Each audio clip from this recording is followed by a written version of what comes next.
이야기 나온 김에 그러면은 그 대법원이 18대 대선 무효소송 각하한 거에 대한 이야기도 좀 해야 된다고 생각해요. 아니 이거 어제 제가 트윗속과 보기에서 예상한 대로 그대로 발표가 돼버렸어요.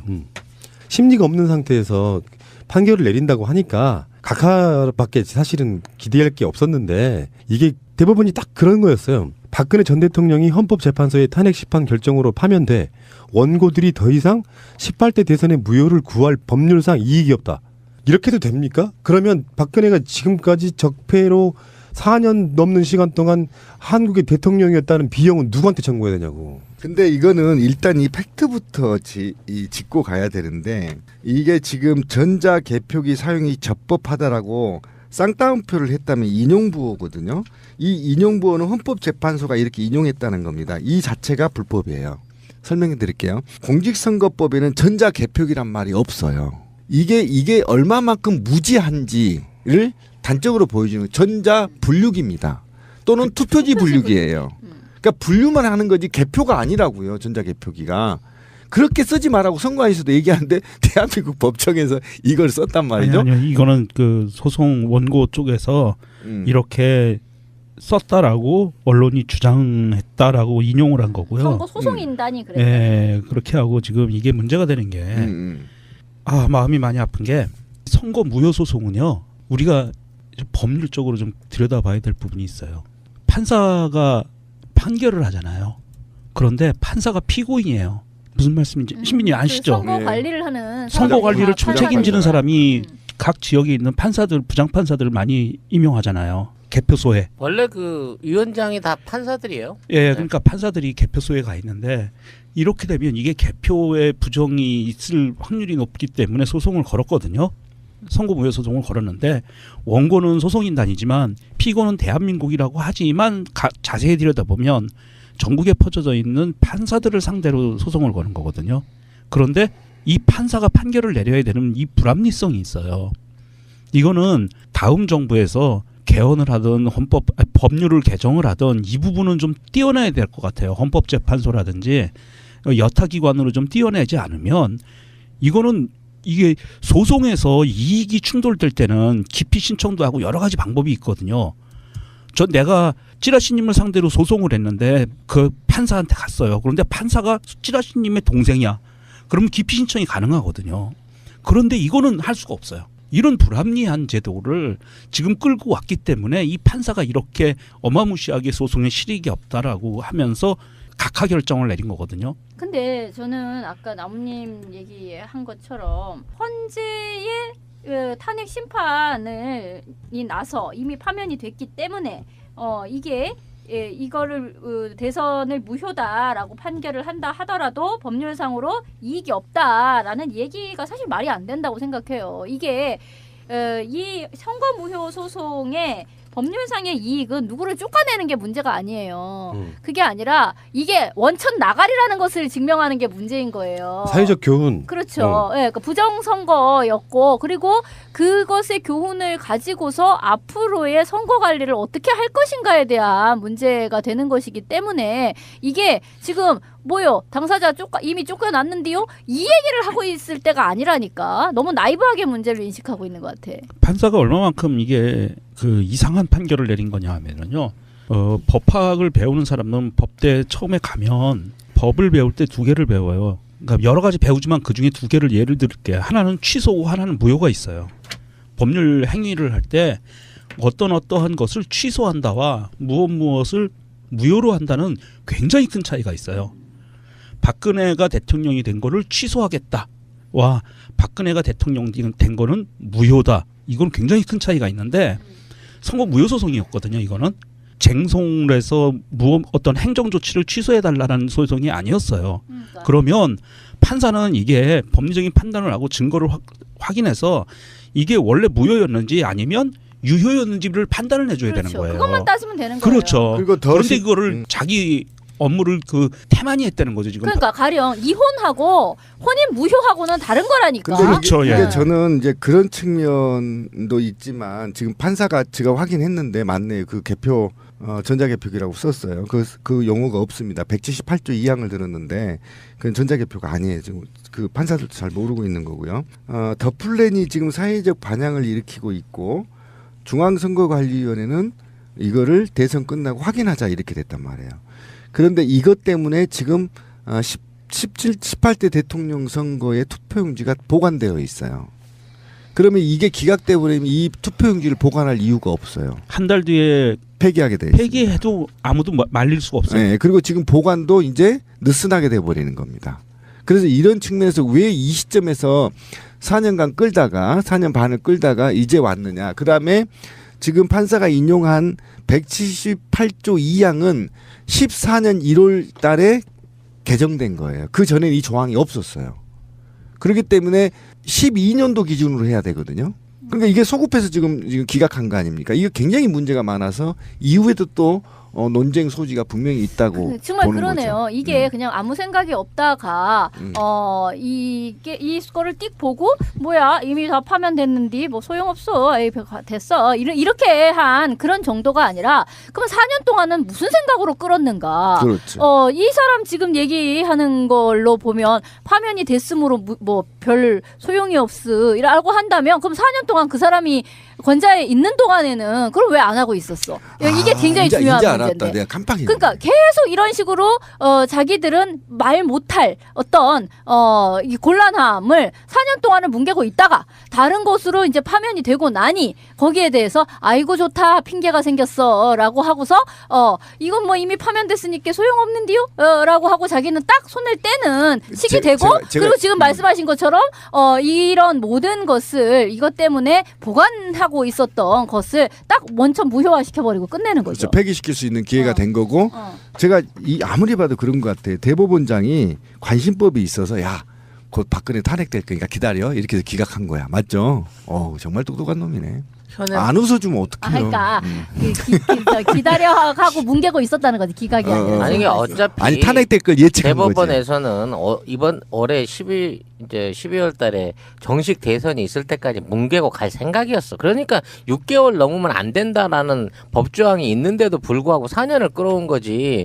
이게 뭐 6개월 넘게 7개월, 8개월 만에 결정한 게 아니잖아. 그리고 한 번도 심리가 없었다는 게 나는 가장 충격적이라는 거야. 그렇게 많은 증거와 의혹들과 거기에 관련된 국민들의 어떤 그 요구가 있었는데도 불구하고 심지어 이 의혹을 제기한 사람을 감옥까지 보내놓고도 심리 한 번을 안 했다는 게 이게 제일 치명적이라는 거지. 그러니까 그 촛불 국면에서 유일하게 지금 유탄을 안 맞고 있는 게 사법부잖아요. 그 사법부가 하고 있는 행위들이라는 게 이런 식이라는 거면 흔히 말해서 법치국가를 만들어가는 대표적인 수호자들 아니에요. 자기들이 유리할 때로만 법을 해석에 이용해 먹는 이런 측면이 왜 그 대법원 이런 판결 말고도 왜 그 KTX 여승무원 판결이 그런 거 아니에요. 정상적으로 판결을 대법원에가 뒤집어 버려요. 상식적으로 그런 거잖아. 잘못해서 너희들에게 그동안의 월급을 준다. 근데 다 써버린 사람들한테 대법원에 갔을 때 다시 반납해 이렇게 돼버리는 상황을 대법원들이 만들고 있다는 것이거든요. 약자에 대한 배려도 없고 법을 굉장히 자의적으로 해석하는 이런 방식으로 뭉개고 가는 방식이면 이건 박근혜만큼의 적폐라고 봅니다. 대법원의 이런 식의 사법부의 행위라고 보면은 어떤 식으로든지 결론을 내렸어야죠. 사회적 교훈, 뭐 역사적 교훈이라는 게 뭐냐면은 실제로 그 당시에 무효 소송 인단이 내걸었던 게 개표 부정, 총체적 부정선거, 관권 개입 이런 것이 다 포함된 선거였단 말이에요. 그러면 원세훈 재판이라든지 국정원 직원들 재판에 관련된 것들을 다 뭉뚱그려서라도 하다못해 이러이러한 이유로 박근혜를 파면하고 싶지만 선거가 무효였다고 말하고 싶지만 현재 이러이러한 이유로 뭐 예를 들면 선고유예를 한다라든지 이런 방식으로 뭔가 결론을 내려줬어야죠. 아무것도 안 하고 이렇게 하는 것은 가장 나쁜 적폐 중에 적폐다 이렇게 저는 보는 겁니다. 대표적인 사건 하나가 더 있습니다. 이게 고영주 전 방송문화진흥회 이사장이 문재인은 공산주의자다 뭐 이런 얘기를 해가지고 고소 고발을 당했죠. 그랬는데도 불구하고 아직까지 20개월째 수사도 안 상태에서 이 사건이 방치되고 있는 거예요. 그 당시 이 선거에 연관해가지고 불법 선거 활동을 했던 사람들 원세훈을 제외하고 나머지 기소를 됐거나 여기에 대해서 문제 제기를 했던 모든 사건들이 각하됐거나 연결돼 있거나 심의를 안 하고 있거나 하는 상태에서 유지되고 있는 상황이라는 걸 구석구석에서 찾을 수가 있는 거예요. 그래서 이 부분에 대해서는 그 1억 원 손배 소송을 해서 민사에서는 3천만 원 지급 결정 명령을 받았는데 정작 이 형사 고발에 대해서는 진행이 없는 거죠. 2016년 6월 기준이었습니다. 대법관 14명 중에요. 각 지역 중앙이나 중앙 또는 각 지역의 선거관리위원회 위원장을 했거나 하고 있는 사람이 14명 중에 12명이에요. 이 사람들이 그러니까 2명만 빼고는 다 선관위의 위촉을 받아서 선거관리위원장을 했단 말입니다.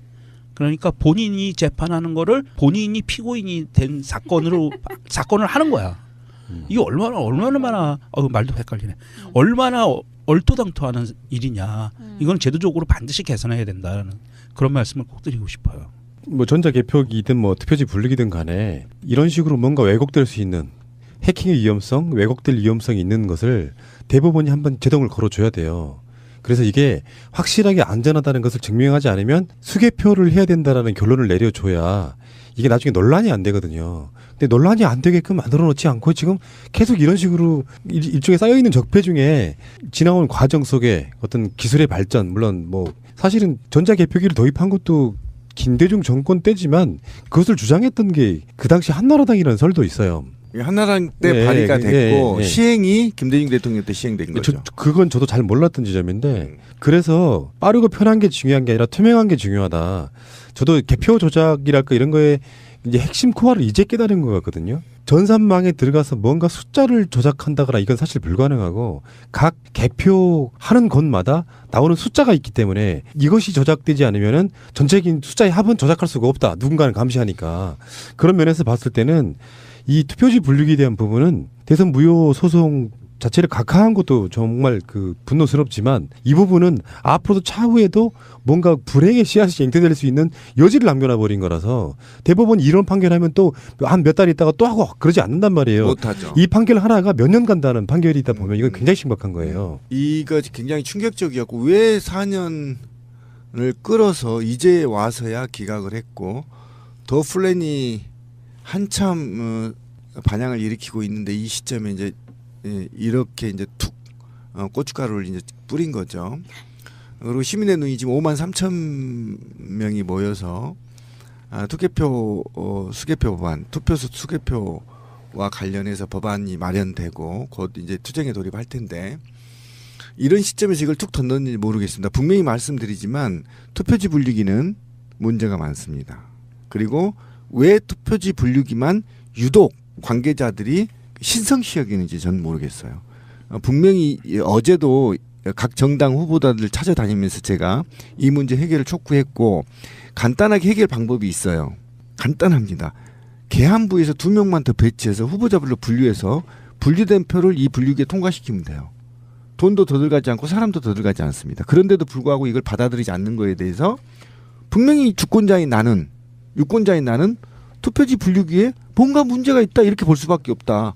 해명 자체가 안 된다. 근데 사실 이제 시민의 눈에서 공식적으로 주장하시는 그 인원을 더 배치해서 후보자별로 분류하자. 시민님이 말씀하시는 이런 내용보다 더 쉬운 방법이 있어요. 제가 그 투표지 분류기를 아무리 곰곰이 봐도 분류기 자체는 문제가 아니거든요. 그 제어 컴퓨터에서 문제가 되는 거지. 그럼 제어 컴퓨터가 투표지만 분류 안 하냐? 그게 아니고 투표지를 분류해서 분류된 표를 그 뭐죠 신비님 그 표 나오는 거 인쇄 프린트? 아니 개표 상황표. 개표 상황표에 인쇄가 돼서 나오잖아요. 그렇죠. 그 인쇄돼서 나오는 걸 하지 마라. 그리고 투표지 분류기에서 나온 표 문재인 홍준표 뭐 심상정 이렇게 쭉 나오는 표를 사람이 직접 씌워서 검증을 받은 다음에 수기로 작성해라.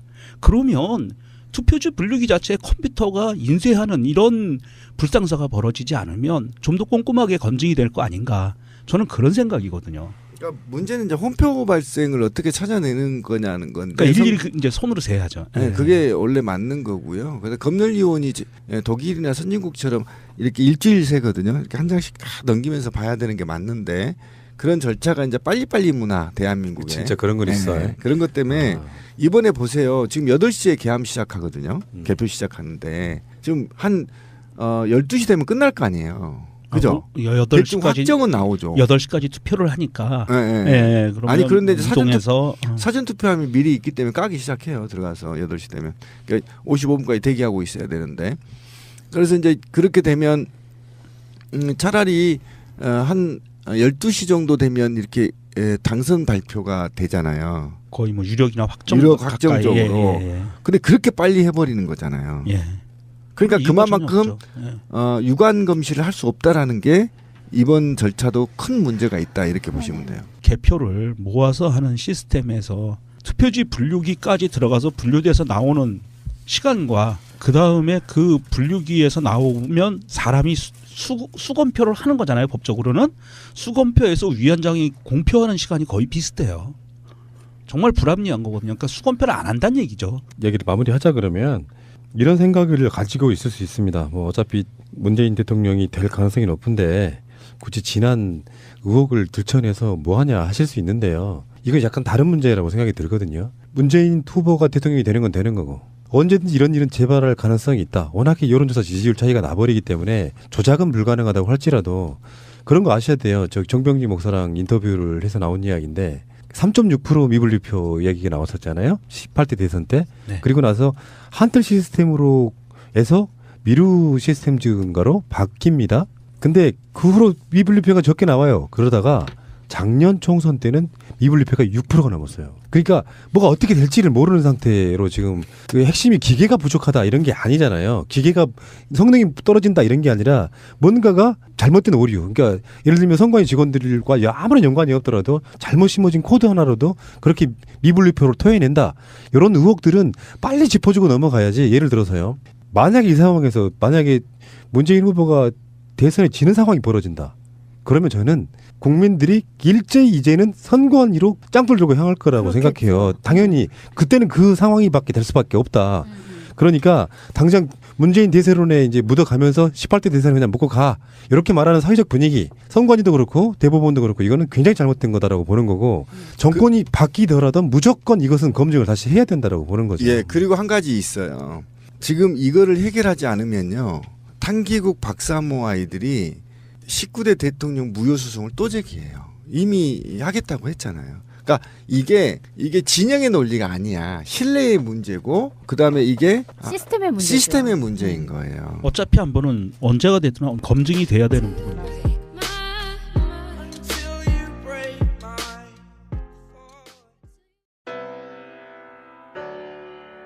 이야기 나온 김에 그러면은 그 대법원이 18대 대선 무효소송 각하한 거에 대한 이야기도 좀 해야 된다고 생각해요. 아니 이거 어제 제가 트윗 속과 보기에서 예상한 대로 그대로 발표가 돼버렸어요. 심리가 없는 상태에서 판결을 내린다고 하니까 각하밖에 사실은 기대할 게 없었는데 이게 대법원이 딱 그런 거였어요. 박근혜 전 대통령이 헌법재판소의 탄핵 심판 결정으로 파면돼 원고들이 더 이상 18대 대선의 무효를 구할 법률상 이익이 없다. 이렇게 해도 됩니까? 그러면 박근혜가 지금까지 적폐로 4년 넘는 시간 동안 한국의 대통령이었다는 비용은 누구한테 청구해야 되냐고. 근데 이거는 일단 이 팩트부터 짚고 가야 되는데 이게 지금 전자개표기 사용이 적법하다라고 쌍따옴표를 했다면 인용부호거든요. 이 인용부호는 헌법재판소가 이렇게 인용했다는 겁니다. 이 자체가 불법이에요. 설명해 드릴게요. 공직선거법에는 전자개표기란 말이 없어요. 이게 얼마만큼 무지한지를 단적으로 보여주는 전자 분류기입니다. 또는 투표지 분류기예요. 그러니까 분류만 하는 거지 개표가 아니라고요. 전자 개표기가. 그렇게 쓰지 말라고 선관위에서도 얘기하는데 대한민국 법정에서 이걸 썼단 말이죠. 아니요. 이거는 그 소송 원고 쪽에서 이렇게 썼다라고 언론이 주장했다라고 인용을 한 거고요. 선거 소송인단이 그랬다. 네, 그렇게 하고 지금 이게 문제가 되는 게 마음이 많이 아픈 게 해줘야 그렇죠. 되는 거예요. 그것만 따지면 되는 거예요. 그렇죠. 그리고 그런데 이거를 자기 업무를 그 태만히 했다는 거죠 지금. 그러니까 가령 이혼하고 혼인 무효하고는 다른 거라니까. 근데 그렇죠, 이게 예. 저는 이제 그런 측면도 있지만 지금 판사가 제가 확인했는데 맞네요. 그 개표 전자개표기라고 썼어요. 그 용어가 없습니다. 178조 2항을 들었는데 그건 전자개표가 아니에요. 지금 그 판사들도 잘 모르고 있는 거고요. 더 플랜이 지금 사회적 반향을 일으키고 있고 중앙선거관리위원회는 이거를 대선 끝나고 확인하자 이렇게 됐단 말이에요. 그런데 이것 때문에 지금 18대 대통령 선거의 투표용지가 보관되어 있어요. 그러면 이게 기각돼 버리면 이 투표용지를 보관할 이유가 없어요. 한 달 뒤에 폐기하게 돼 있습니다. 폐기해도 아무도 말릴 수가 없어요. 네, 그리고 지금 보관도 이제 느슨하게 돼 버리는 겁니다. 그래서 이런 측면에서 왜 이 시점에서 4년간 끌다가 4년 반을 끌다가 이제 왔느냐. 그다음에 지금 판사가 인용한 178조 2항은 14년 1월 달에 개정된 거예요. 그 전에 이 조항이 없었어요. 그렇기 때문에 12년도 기준으로 해야 되거든요. 그러니까 이게 소급해서 지금 기각한 거 아닙니까? 이거 굉장히 문제가 많아서 이후에도 또 논쟁 소지가 분명히 있다고 정말 보는 그러네요. 거죠. 이게 그냥 아무 생각이 없다가 이거를 띡 보고 뭐야 이미 다 파면됐는데 뭐 소용없어. 에이 됐어. 이렇게 한 그런 정도가 아니라 그럼 4년 동안 네. 선거 무효 소송은요. 우리가 좀 법률적으로 좀 들여다봐야 될 부분이 있어요. 판사가 판결을 하잖아요. 그런데 판사가 피고인이에요.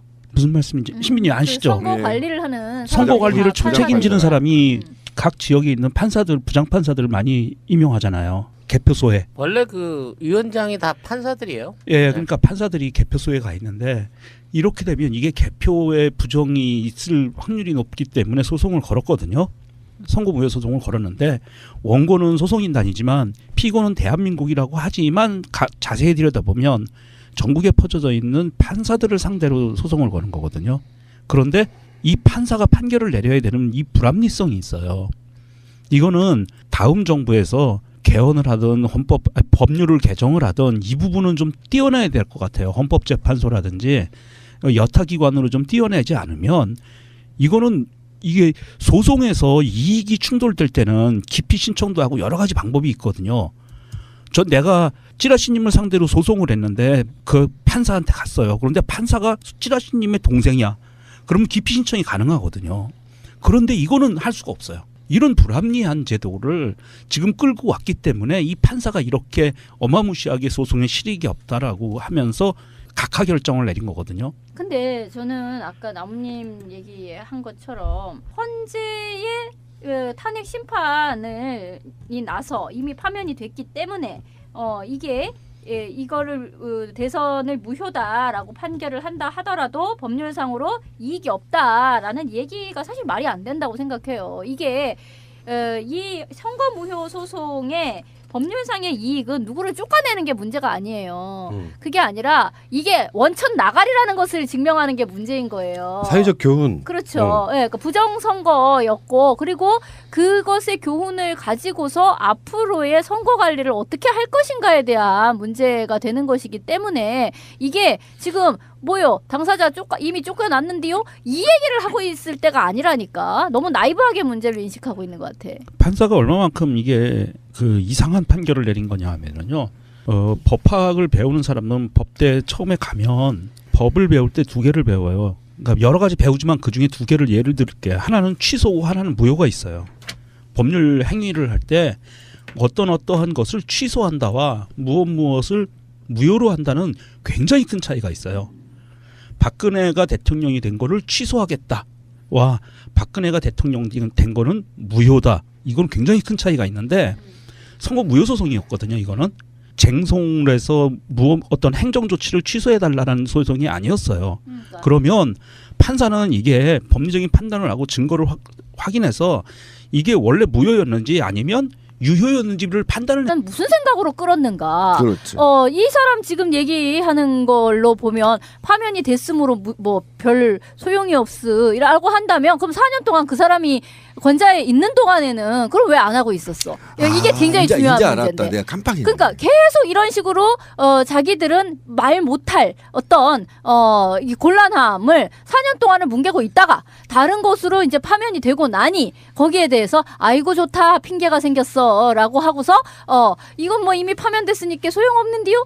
라고 하고 자기는 딱 손을 떼는 식이 되고 그리고 지금 말씀하신 것처럼 이런 모든 것을 이것 때문에 보관하고 있었던 것을 딱 원천 무효화시켜버리고 끝내는 거죠. 그렇죠. 폐기시킬 수 있는 기회가 된 거고 어. 제가 아무리 봐도 그런 것 같아요. 대법원장이 관심법이 있어서 곧 박근혜 탄핵될 거니까 기다려 이렇게 해서 기각한 거야. 맞죠?